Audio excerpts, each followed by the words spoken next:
अध्याय 15। जंगल तपती धूप में भाप बन रहा था। जब से वह उगी थी तब से वह आसमान से सारे बादलों को पी रही थी, यहाँ तक कि सबसे छोटे छोटे बादलों को भी। और अब वह गर्मी से पीला पड़ चुका नीले विस्तार में अकेला राज कर रहा था। घास के मैदानों और पेड़ों की चोटियों पर हवा कांच की तरह पारदर्शी तरंगों में झिलमिला रही थी, जैसे कि वह किसी लौ के ऊपर होती है। एक पत्ता भी नहीं हिला, घास का एक तिनका भी नहीं। पक्षी चुप रहे, वे पत्तों की छाया में छिपे बैठे रहे और अपनी जगह से नहीं हिले। खुले मैदानों से होकर गुजरने वाले सभी रास्ते और गलियां खाली थीं, क्योंकि कोई भी जानवर कहीं नहीं जा रहा था। जंगल चमकदार रोशनी में निश्चल पड़ा था, मानो आग की लपटों में। धरती सांस ले रही थी, पेड़, झाड़ियां और जानवर इस गर्मी की भारी विलासिता में सांस ले रहे थे। बाम्बी सो गई। उसने एक सुखद रात बिताई थी और सुबह की रोशनी में फालिन के साथ मस्ती करते हुए वह इतना आनंदित था कि वह खाना भी भूल गया था। लेकिन ऐसा इसलिए था क्योंकि वह इतना थक गया था कि उसे भूख भी नहीं लग रही थी। उसकी आंखें बंद हो गईं। वह अभी अभी झाड़ियों के बीच में गया था जहां वह रुका, लेट गया और सीधे सो गया। धूप से जले हुए जूनिपर्स ने एक तीखी कड़वी गंध फेंकी। युवा नमी से आने वाली अच्छी सुगंध उसके सिर में उठी और उसे सोते समय उत्साहित कर दिया और उसे नई ताकत दी। अचानक उसकी नींद खुली और वह भ्रमित हो गया। क्या ये फालिन की आवाज नहीं थी? बाम्बी ने चारों ओर देखा। उसकी याददाश्त में वह अभी भी उसे देख सकता था जब वह नागफनी के पास खड़ी थी और जब वह लेटा था तो पत्तियां तोड़ रही थी। उसने सोचा था कि वह उसके पास ही रहेगी, लेकिन अब वह जा चुकी थी। वह शायद अकेले रहने से थक गई थी और अब उसे बुला रही थी कि वह आकर उसे खोजे। बाम्बी ने सुनते हुए सोचा कि वो कितनी देर तक सोता रहा होगा और फालिन ने कितनी बार फोन किया होगा। वह इसका पता नहीं लगा सका। नींद के पर्दे के पीछे उसका सिर अभी भी सुस्त था। तभी फिर से आवाज आई। बाम्बी ने अचानक घूमकर उस दिशा की ओर मुंह किया जहां से आवाज आई थी। फिर से वही आवाज आई और वह अचानक खुश हो गया। उसे बहुत अच्छा लगा। उसे लगा कि उसने काफी देर तक आराम किया है। उसे ताकत महसूस हुई और उसे बहुत भूख भी लगी। उसने फिर से पुकार सुनी, ऊंची और स्पष्ट, पक्षियों के कोमल गीत की तरह मधुर, उत्कंठापूर्ण और कोमल। आओ, आओ। हाँ, ये उसकी आवाज थी।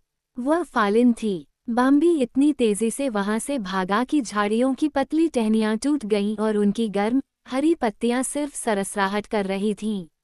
लेकिन जब वह कूद रहा था तो उसे रुकना पड़ा और खुद को एक तरफ फेंकना पड़ा। वहां बुजुर्ग खड़ा था, उसका रास्ता रोके हुए। बाम्बी में सिर्फ एक ही चीज उबल रही थी और वो था उसका प्यार। उसे अब उस बुजुर्ग की कोई परवाह नहीं थी। वो कभी न कभी जरूर उससे फिर मिल ही जाएगा। लेकिन अब उसके पास बुजुर्गों के लिए समय नहीं था, चाहे वे कितने भी आदरणीय क्यों न हों। अब वो सिर्फ फालिन के बारे में ही सोच सकता था। उसने औपचारिक अभिवादन किया और जल्दी से उसके आगे निकल जाना चाहा। तुम कहाँ जा रहे हो? बुजुर्ग ने गंभीरता से पूछा। बाम्बी को थोड़ी शर्म आई। उसे आश्चर्य हुआ कि वह कैसे बात करके अपनी बात से छुटकारा पा सकता है। लेकिन फिर उसे होश आया और उसने ईमानदारी से जवाब दिया, उससे मत जाओ, बुजुर्ग ने कहा। एक पल के लिए बाम्बी में गुस्से की चिंगारी उठी, बस एक। फालिन के पास नहीं जाना। बुजुर्ग उससे ऐसी उम्मीद कैसे कर सकते थे? मैं बस भाग जाऊंगा, बाम्बी ने सोचा। और उसने जल्दी से बुजुर्ग की तरफ देखा। लेकिन बुजुर्ग की गहरी आंखों से उस पर निर्देशित नज़र की गहराई ने उसे वहीं रोक दिया। वह अधीरता से कांप उठा, लेकिन वह भागा नहीं। वह मुझे बुला रही है, उसने स्पष्टीकरण देते हुए कहा। उसने यह बात इस तरह से कही कि वह स्पष्ट रूप से विनती कर रहा था। मेरे रास्ते में मत आना। नहीं, बुजुर्ग ने कहा, वह तुम्हें नहीं बुला रही है। आवाज फिर आई, पक्षियों के गीत की तरह जोरदार और स्पष्ट, आओ। अब फिर से बाम्बी चिल्लाया और वह और अधिक क्रोधित हो गया। मेरी बात सुनो। मैं सुन रहा हूँ, बुजुर्ग ने सिर हिलाया। तो फिर अलविदा, बाम्बी ने उसे रूखे स्वर में कहा। लेकिन बुजुर्ग ने उसे आदेश दिया, यहीं रुको। फिर तुम क्या चाहते हो? बम्बी ने नियंत्रण खोते हुए चिल्लाया। मुझे जाने दो। मेरे पास इसके लिए समय नहीं है। कृपया, अगर फालिन मुझे बुला रही है तो तुम्हें देखना चाहिए। मैं तुमसे कह रहा हूँ, बुजुर्ग ने कहा, वह फालिन नहीं है। बाम्बी हैरान थी, लेकिन मैं उसकी आवाज़ पहचानती हूँ, मैं उसे बिल्कुल साफ सुन सकती हूँ। मेरी बात सुनो, बुजुर्ग ने आगे कहा। फोन फिर आया। बाम्बी के पैरों तले जमीन जल रही थी। बाद में, मैं वापस आऊंगा, उसने विनती की। नहीं, बुजुर्ग ने उदास होकर कहा। तुम वापस नहीं आओगे, कभी नहीं। फोन फिर आया। मुझे करना होगा, मुझे करना होगा। बाम्बी पूरी तरह से खुद पर नियंत्रण खोने लगा था। ठीक है, बुजुर्ग ने अभी भी नियंत्रण बनाए रखते हुए समझाया, लेकिन हम दोनों वहां एक साथ जाएंगे। जल्दी करो, बाम्बी ने कहा और आगे भाग गया।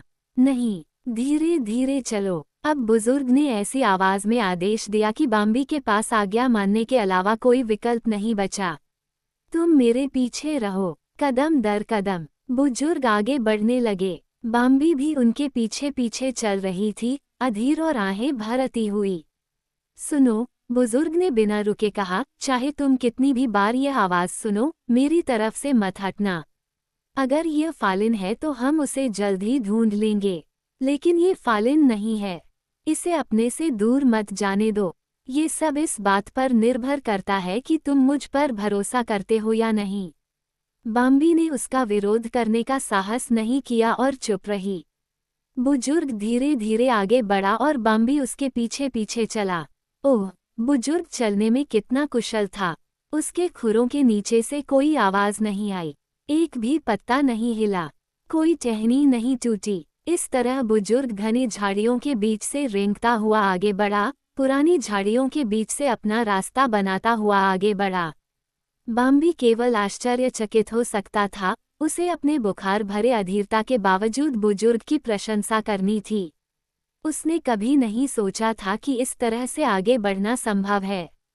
फोन बार बार आया। बुजुर्ग व्यक्ति रुक गया, सुनने लगा और अपना सिर हिलाया।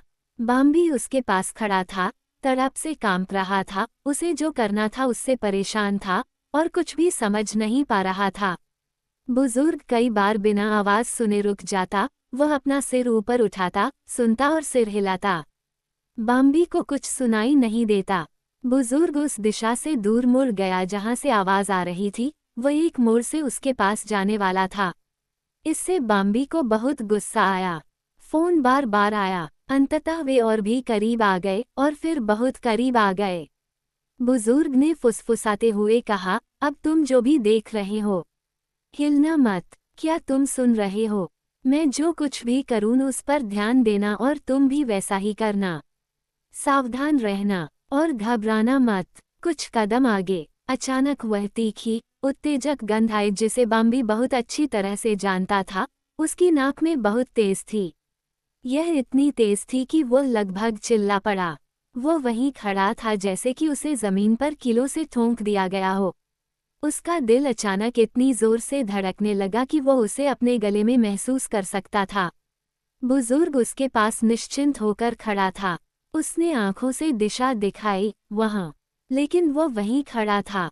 वह पास ही में हेजेर झाड़ियों से ढके एक ओक के पेड़ के तने से सटा हुआ खड़ा था और कोमल पुकार सुनाई दे रही थी, आओ, आओ। केवल उनकी पीठ ही दिखाई दे रही थी। उनका चेहरा बहुत धुंधला था और केवल तभी दिखाई दे रहा था जब वे अपना सिर थोड़ा सा एक ओर घुमाते थे। बाम्बी पूरी तरह से भ्रमित था, इतना हैरान था कि उसे धीरे धीरे समझ में आया, वो वहां खड़ा था। ये वही था जो फालिन की आवाज की नकल कर रहा था। ये वही था जो सीटी बजा रहा था, आओ, आओ। बाम्बी के पूरे शरीर में एक पीला भय दौड़ गया। भागने का विचार उसके दिल से निकला और उसे अपनी ओर खींच लिया, उसे खींच लिया।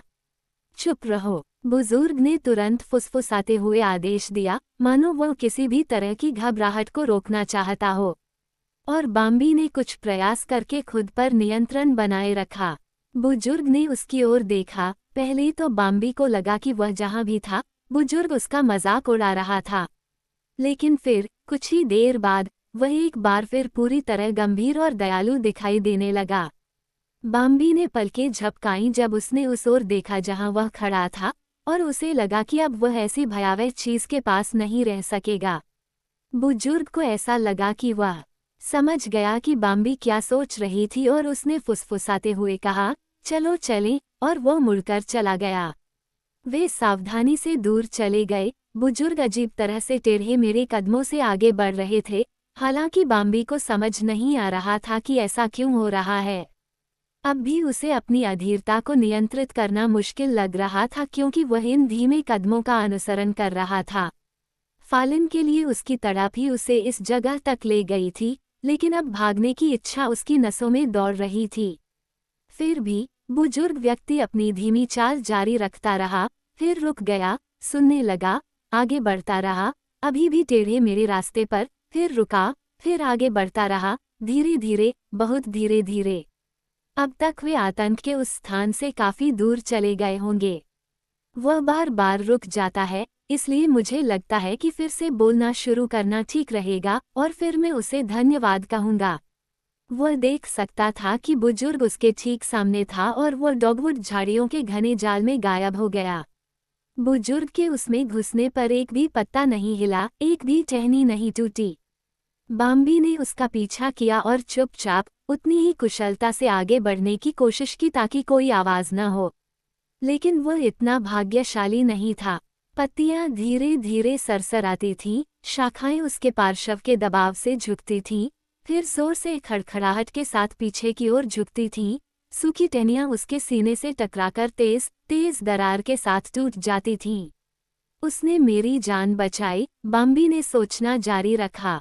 मुझे उससे क्या कहना चाहिए, लेकिन अब बुजुर्ग दिखाई नहीं दे रहा था। बाम्बी ने बहुत धीरे से झाड़ियों से बाहर कदम रखा। उसके सामने गोल्डनरॉड्स का एक जंगली जाल दिखाई दिया। उसने अपना सिर उठाया और चारों ओर देखा। जहां तक वह देख सकता था, वहां घास का एक भी पत्ता हिलता हुआ नहीं था। वह अकेला था। अब उसे कुछ नहीं सूझा और जल्दी से भागने की इच्छा ने उसे जकड़ लिया।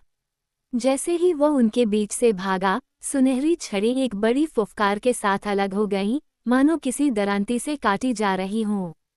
जंगल में भटकते हुए उसे काफी समय बीत गया, तब जाकर उसे फालिन मिली। उसकी सांस फूल रही थी, वह थका हुआ था, वह खुश था और बहुत दुखी था। कृपया मेरा प्यार, उसने कहा, कृपया जब हम अलग हों तो मुझे मत बुलाओ। मुझे फिर कभी मत बुलाओ। हम एक दूसरे को तब तक खोज सकते हैं जब तक हम एक दूसरे को नहीं पा लेते। लेकिन कृपया मुझे मत बुलाओ क्योंकि तुम्हारी आवाज़ ऐसी चीज़ है जिसका मैं विरोध नहीं कर सकता।